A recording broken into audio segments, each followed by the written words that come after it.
नमस्कार दोस्तों, मेरा नाम है प्रदीप चौहान। बात समझनी है तो पूरी सुननी होगी और सबसे पहले आप सभी देखने वालों को दीपावली की बहुत-बहुत शुभकामनाएँ और उम्मीद करता हूँ कि इस दीपावली आपके परिवार में खुशियों की बरसात हो जाए और दिवाली का दिन होता है, पटाखे फूटते हैं, ज़ाहिर-सी बात है।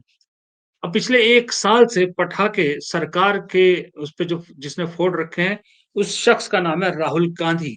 राहुल गांधी आए दिन ऐसा बम फोड़ते हैं कि सरकार की नींद हराम हुई रहती है और अभी तो एक हाइड्रोजन बम आना बाकी है जिसको लेके बहुत छटपटाहट है और छटपटाहट आपने देखी किस तरह से जब वो वहाँ वाल्मीकि के वहाँ पर जाते हैं, उस लड़के के यहाँ जाते हैं तो उससे पहले मंत्री पहुँच जाते हैं, वीडियो बनवाते हैं। जब चंडीगढ़ जाते हैं आईपीएस के परिवार से मिलने वहाँ उनको दिक्कत होती है, असम जाते हैं वहाँ दिक्कत होती है। लेकिन इस सब के बावजूद राहुल गांधी पर कभी सरकार की हिम्मत नहीं हुई हाथ डालने की।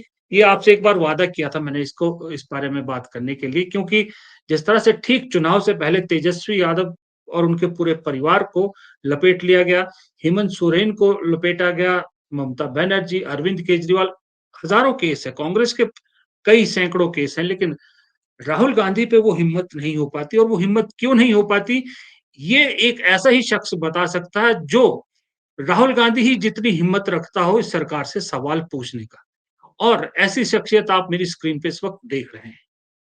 अजय भाई बड़े दिनों बाद मेरे चैनल पे लौटे हैं, लेकिन जहां भी आपने अजय शुक्ला जी को देखा है, इन्होंने जितने तीखे सवाल पूछे हैं सरकार से, शायद ही पत्रकारों में किसी ने इतने तीखे सवाल पूछे होंगे, जितने बेबाक तरीके से अजय भाई बोलते हैं।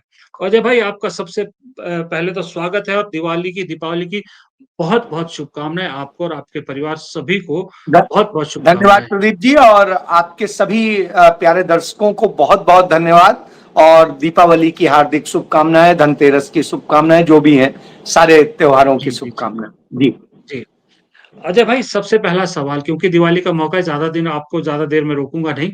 सबसे पहला सवाल तो वही है जो मैंने भी कहा कि सब पे हाथ डालती है सरकार। राहुल गांधी ने सरकार के गले में एक तरह से फांस बन चुके हैं, लेकिन फिर भी हिम्मत नहीं होती सरकार की कि राहुल गांधी को लेके कोई कार्रवाई की जा सके या कुछ भी किसी तरह से राहुल गांधी पे हाथ डाल सके।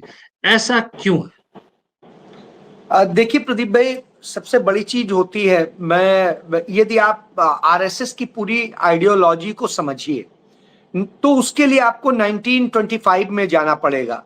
1925 में दो संगठन बने। एक संगठन दक्षिणपंथी था, एक संगठन वामपंथी था। मैं इसीलिए ये बता रहा हूं, ये बहुत जरूरी है। जो दक्षिणपंथी था वो आरएसएस है और जो वामपंथी था वो सीपीआई है। और ये दोनों भारत में बनते। अब दक्षिणपंथी को भी देश की आजादी की लड़ाई में कहीं आप नहीं देखेंगे और वामपंथियों को भी आप देश की आजादी की लड़ाई में नहीं देखेंगे। दोनों नहीं थे। अब लड़ाई फिर कैसे आप कहेंगे, फिर इनकी क्यों बात कर रहे हैं? क्योंकि इन दोनों की आइडियोलॉजी सेट कर दी गई कि आपको किस तरह से करना है।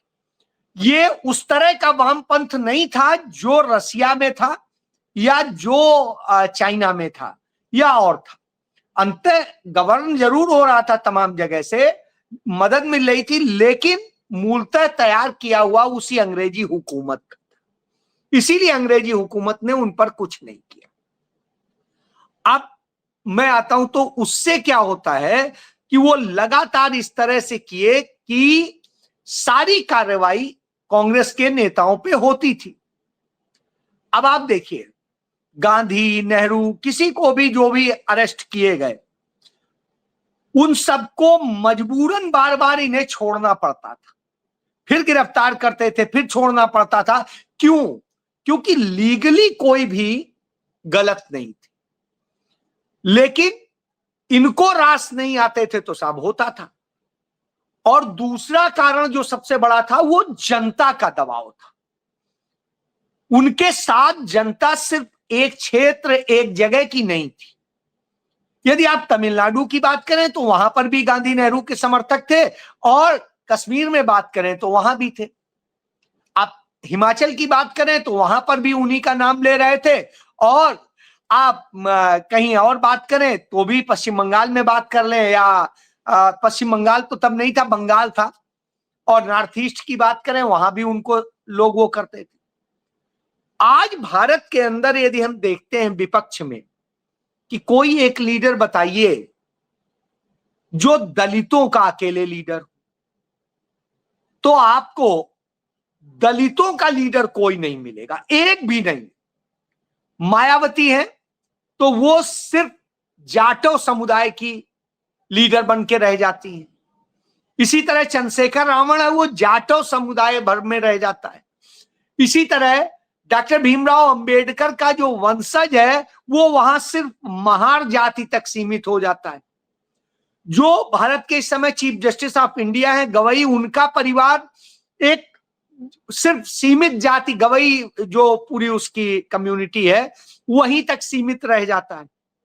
इसी तरीके से आप बात करेंगे चाहे रामदास अठावले की, चाहे पासवान की, चाहे किसी की, तो कोई पासवान का है, कोई वाल्मीकि का है, कोई किसी का है, पूरे दलित समुदाय का नहीं। इसी तरीके से मुस्लिम्स की बात कर लीजिए तो मुस्लिम्स में कौन लीडर है?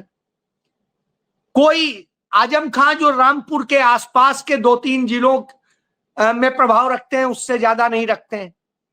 उधर आप चले जाइए, यदि क्या कहते हैं, हैदराबाद, तेलंगाना, तो वहां पर आपको ओवैसी मिल जाएंगे।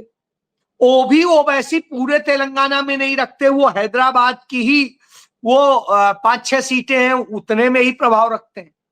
वो आते हैं देश के तमाम राज्यों में वो करते हैं, लेकिन प्रभाव वो उससे ज्यादा नहीं रखते। इसी तरीके से तमाम लीडर्स हो जाएंगे।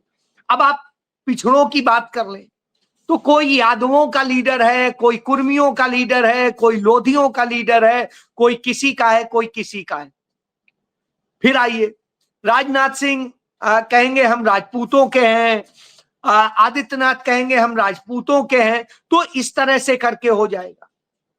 तो ये लीडरशिप कहीं ना कहीं आपको दिखाई देती है। तो आप कहिए फिर लीडर कौन है? तो आपको यदि ऐसा कोई दिखाई देगा जो तमिलनाडु में भी, नॉर्थ ईस्ट में भी, जम्मू कश्मीर में भी, हिमाचल में भी कम ज्यादा लोग हो सकते, लेकिन जो सबका लीडर, ये दलित की बात आएगी तो साहब तब भी राहुल गांधी दिखाई देंगे। पिछड़े की बात आएगी तो लड़ते हुए राहुल गांधी दिखाई देंगे। यदि अल्पसंख्यक की बात आएगी तो राहुल गांधी दिखाई देंगे। यदि वंचित समाज की बात आएगी तो राहुल गांधी दिखाई देंगे।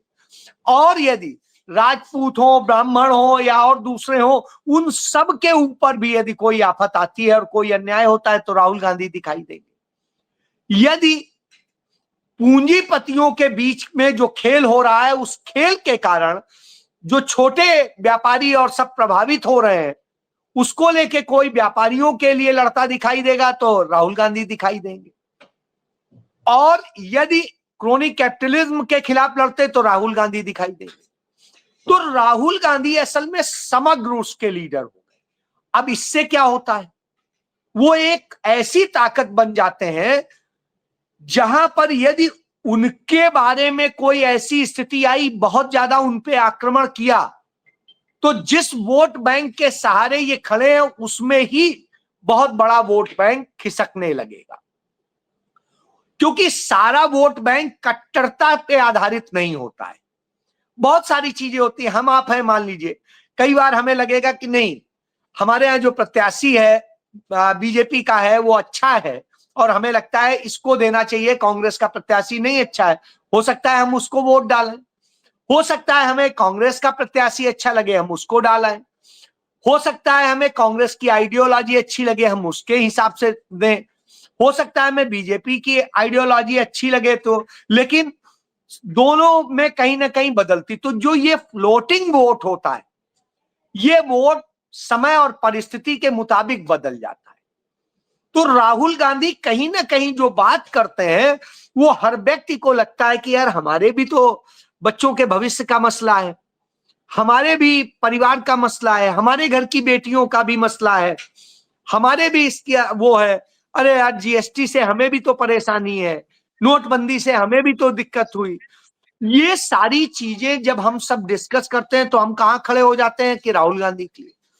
तो राहुल गांधी कहीं ना कहीं हर जगह सेंध लगा देते हैं, और यदि उनपे जी, आक्रमण किया गया तो साहब आपका नुकसान होना तय है। तो ये एक बड़ी वजह है जिस कारण से बीजेपी जी, घबराती, क्योंकि उसका मूल काडर वोट जो है वो 15% से अधिक नहीं है, 15 से 18% होगा। जी जी। आपने भाई एक बहुत अच्छी लाइन बोली कि राहुल गांधी का जो अभी करंट स्टेटस है वो समग्र मतलब सभी वर्गों के नेता के रूप में उभर कर आए हैं। तो ये जो आपने सभी वर्गों के नेता सबसे बड़े नेता बन गए, ये सफर आप कहाँ से देख रहे हैं? क्योंकि क्या पिछले 11 साल में ग्रेजुअली उन्होंने ये सफर तय किया है या लीडर ऑफ अपोजिशन बनने के बाद ये सफर जो है यहाँ तक पहुंचाया है राहुल गांधी को? नहीं, देखिए एक चीज प्रदीप भाई, आप इसको ये समझिए, मैं इसको सफर को हम जो आज देख रहे हैं ज्यादा परिप्रेक्ष्य में, इसलिए हम कह देते हैं कि एलओपी बनने के बाद या एलओपी बनने के चंद समय पहले, साल 2 साल 3 साल 4 साल पहले से। लेकिन यदि वास्तव में देखिए तो ये सफर 2004 के साथ ही शुरू हो जाता है। मुझे आज भी याद है, मैं उन दिनों अमर उजाला का पंजाब हरियाणा का स्टेट चीफ हुआ करता था, और उस समय मैंने 22 सितंबर 2008 को राहुल गांधी का एक इंटरव्यू किया था, और वो इंटरव्यू जो किया था मैं उसको दिखाना चाहूंगा। और उस समय जो है पूरे देश में वो सत्ता का केंद्र थे, हर कोई उनके पीछे खड़ा था, सत्ता उनके हिसाब से चलती थी। लेकिन राहुल गांधी अपनी सत्ता रहते हुए अपनी सरकार से सवाल कर रहे थे। ये एक मैंने उनका इंटरव्यू किया था, और इस जी, इंटरव्यू में उन्होंने जो कहा था वो, उसकी जो हमने हेडलाइन दी थी, अखबार उन दिनों उन्हें टॉप पूरा बैनर तक छापते थे, और ये बैनर खबर है। अब आप सोचिए कि वो मेरी दोस्त थी, अब जनता हम सफर। और उस दिन उन्होंने कहा था, शादी नहीं देश की उम्मीदों पर खरा उतरना प्राथमिकता। उस दिन उन्होंने बात की थी किसान की, दलित की, पिछड़ों की, युवाओं की, महिलाओं की। अब आप एक चीज सोचिए, यानी वो उस दिन से लड़ रहा है, वो उसका आप नतीजा देखिए। भारत में पारदर्शिता की मांग बड़े लंबे समय से हो रही थी। जिस कांग्रेस पर तमाम आरोप लगाए गए, बावजूद इसके पारदर्शिता उसने दी थी, आरटीआई एक्ट 2005, ठीक है।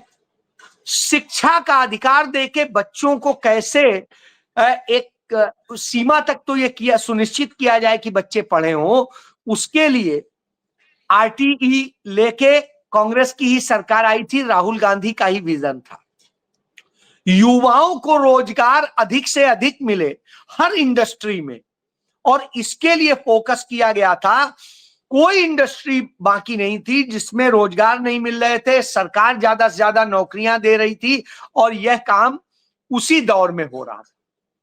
उसके बाद आप देखिए, किसानों को लेके, किसानों को उनकी जमीनों पे और सब पे हक मिले, भूमि अधिग्रहण बिल लेके कांग्रेस ही आई थी। राहुल गांधी भट्टा पारसौल गले गए थे, इसके लिए लड़े थे अपनी ही सरकार। आप देखिए, जो आदिवासी हैं, जनजातीय लोग हैं, उनको अपने जल जमीन जंगल पर हक मिले और कोई छीन ना सके, कोई ये आके ना कह सके कि नहीं तुम तो ये हो और उठा के फेंक देंगे, तो कोई पूंजीपति आके कब्जा न कर ले। तो वना अधिकार वही लेके आए थे।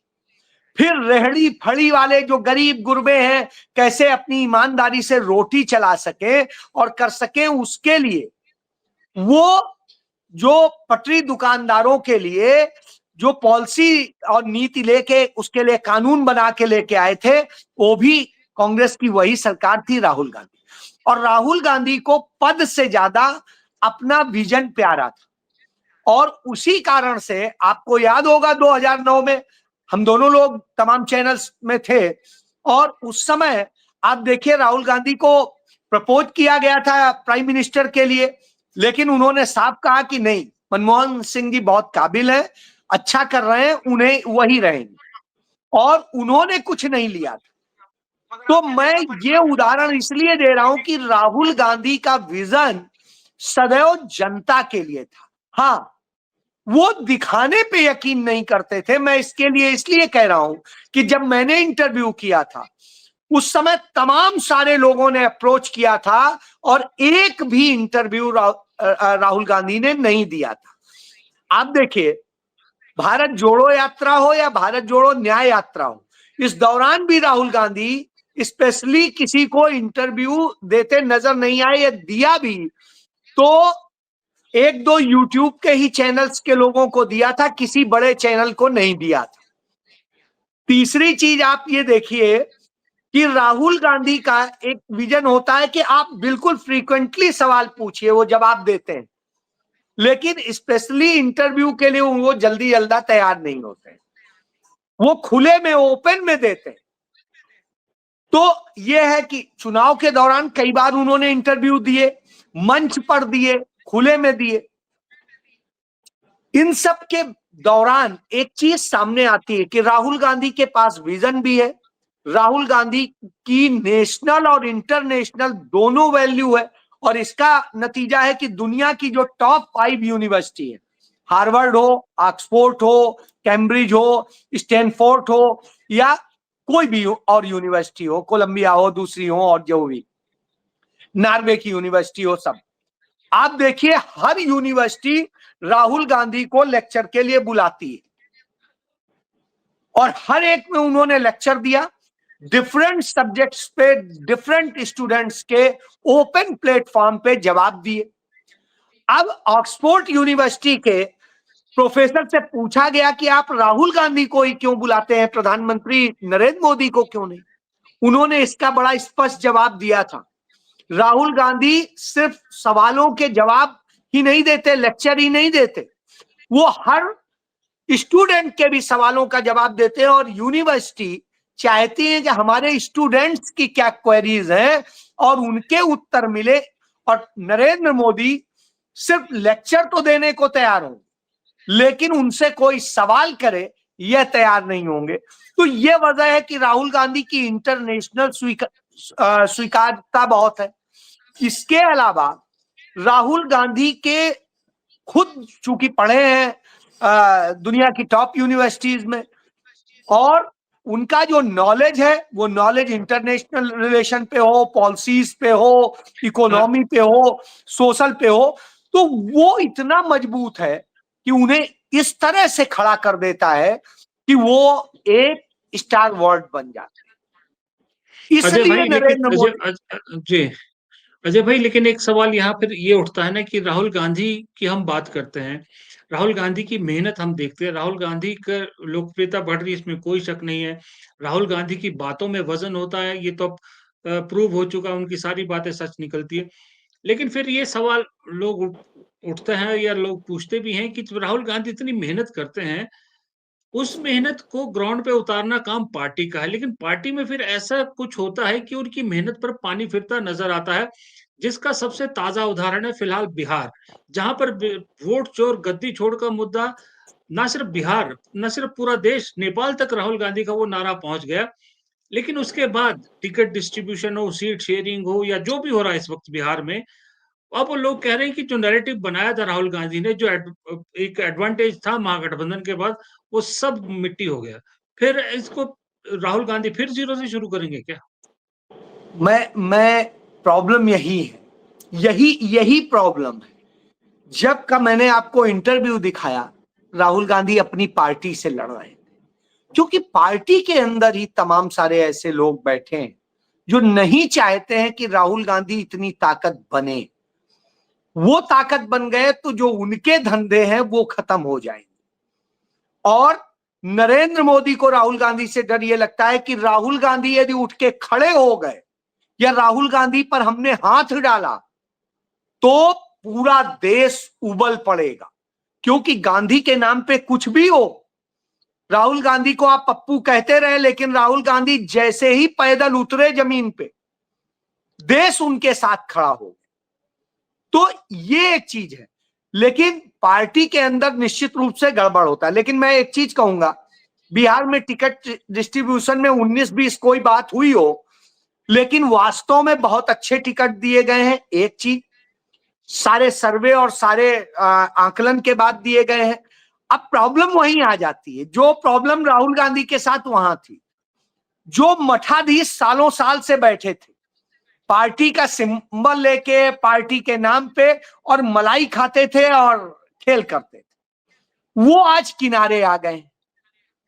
तो वो जब किनारे आते हैं तो वो अपने आप को सीनियर लीडर कह के और राहुल गांधी और उनकी टीम पर हमला करते, क्योंकि राहुल गांधी ने जिस शख्स को भेजा वो ईमानदार भी माना जाता है, वो डेडिकेटेड भी माना जाता है, और वो राहुल गांधी को समझता भी, इसीलिए राहुल गांधी ने उसे यूथ का प्रभारी भी बनाया। राहुल गांधी ने उसे इसलिए दिया, वो अपना काम कर रहा था, लेकिन जो काम पार्टी के लोगों को करना था, मैं इसका उदाहरण देता हूं। राहुल गांधी ने पिछड़ों के लिए और दूसरों के लिए जो 10 सूत्री एक लॉन्च किया, ये पार्टी का और पार्टी के साथ साथ सहयोगी पार्टियों का की जिम्मेदारी थी कि उसे जन जन तक पहुंचाए, क्योंकि वो बिहार की असली डिमांड है। लेकिन दोनों ने यह काम नहीं किया।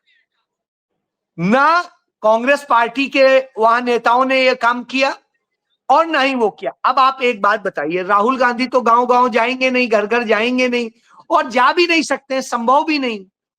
तो ये काम तो जनता को करना पड़ेगा, उनके साथ साथ जो है पार्टी के लोगों को एक्टिव रूप से करना पड़ेगा, लोगों के लिए संवाद करने पड़ेंगे। राहुल गांधी ने वहां की जनता से संवाद किया, उनको तमाम चीजें दी, संविधान सम्मान सम्मेलन कर करके उन्हें बताया कि हमारी नीतियां क्या है। लोग खड़े हो गए। राहुल गांधी ने व्यवहारिक तौर पे भी दिखा दिया कि हम हर एक के दर्द के साथ साझीदार हैं। बावजूद इसके ये चीज आगे बढ़ाने का जिम्मा उन टीम का था जो नीचे की पूरी टीम है। उसने उस पर काम करने की बजाय दूसरी चीजों पे वो जुटे रहे। अब आप बताइए, राहुल गांधी ने आज तक कहीं किसी राज्य में 16 दिन नहीं लगाए, वहां लगाए, और उसके बाद यह स्थिति है। यदि वहां पे उनके लोग, उनकी टीम के लोग इस तरह की स्थिति में, उनकी टीम नहीं कहेंगे, क्योंकि राहुल गांधी के साथ तो असल में 30% टीम है, 70% जो है कांग्रेस, वो अपने अंदाज में जीती। आप अपने यहां हिमाचल में भी ये चीज देख रहे हो। तो जो मूल पवित्र नियत है, तो आप देखिए, इसीलिए राहुल गांधी को पप्पू बनाने का खेल कहीं और से नहीं शुरू हुआ था, पार्टी से ही शुरू हुआ था। पार्टी के वो मठाधीश नेता जिन्हें लग रहा था कि ये करने से हमारे हाथ से सत्ता, हमारी मलाई कम हो जाएगी, तो उन्होंने ये खेल शुरू किया था, और वो खेल जो है दूसरों ने कैच किया। निश्चित रूप से मैं यही कह रहा हूं कि ये एक बड़ी समस्या है। राहुल गांधी के साथ जो लोग लड़ रहे हैं, वो लोग लड़ रहे हैं जिनके स्वार्थ कम है या नहीं है। लेकिन जहां थोड़े से स्वार्थ भी हैं, वो राहुल गांधी के साथ लड़ने की बजाय अपने लिए सिर्फ सोचते हैं, मेरी सीट, मेरा वो, मेरी ये एक बहुत बड़ी समस्या है। और इसी जगह राहुल गांधी मात खा जाते हैं, और यही राहुल गांधी की सबसे बड़ी तकलीफ भी है। जी अजय भाई, सवाल बहुत सारे थे, सवाल बहुत सारे हैं। दोबारा आपसे जरूर मुलाकात होगी, क्योंकि त्योहार का मौका है, ज्यादा देर आपको रोक नहीं सकते। लेकिन आपने जो भी कहा एकदम 100% सही कहा, हम सब इससे एग्री करते हैं। फिर आपने आज समय निकाला, इसके लिए आपका बहुत बहुत शुक्रिया। दोबारा आपसे जल्द मुलाकात होगी। एक बार फिर से हमारे पूरे खबरहाट परिवार की तरफ से आपको और आपके परिवार को दिवाली की ढेरों शुभकामनाएं। आप लोगों को भी जय। धन्यवाद।